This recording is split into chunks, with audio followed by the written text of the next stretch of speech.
জান্নাত এখন নিশ্চিত, কারণ আমার এখন 4টি বউ। ভাইরা, মনে রাখবেন জাতরাই 4টি বিয়ে করা সুন্নাহ। সামর্থ্য থাকলে 4টি বিয়ে করুন। শোনো, আজকে হাদিস শুনলাম মাতার 4টা বিয়ে করা সুন্নাহ। আমি 4টা বিয়ে করব ইনশাআল্লাহ। তুমি 4টা বিয়ে করো, কোনো সমস্যা নেই, কিন্তু আগে আমার দেনমোহর পরিশোধ করো। আমাকে আরো 3টি বিয়ে করে দাও, না হলে আমি ভাত খাবো না। ঠিক আছে, ঠিক আছে, আগামী কালই তোমার 4টি বিবাহের ব্যবস্থা করে দিচ্ছি। জান্নাত এখন নিশ্চিত, কারণ আমার এখন 4টি বউ। আমরা এখন নয়ন ভাইয়ের বাড়িতে দাওয়াত খেতে যাব।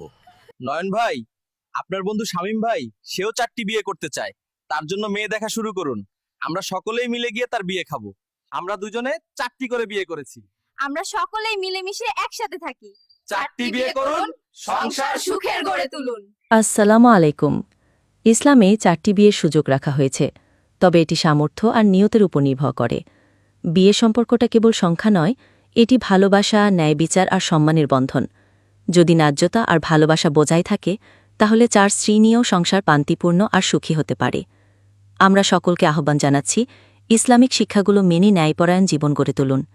জাযাকুমুল্লাহ খাইর।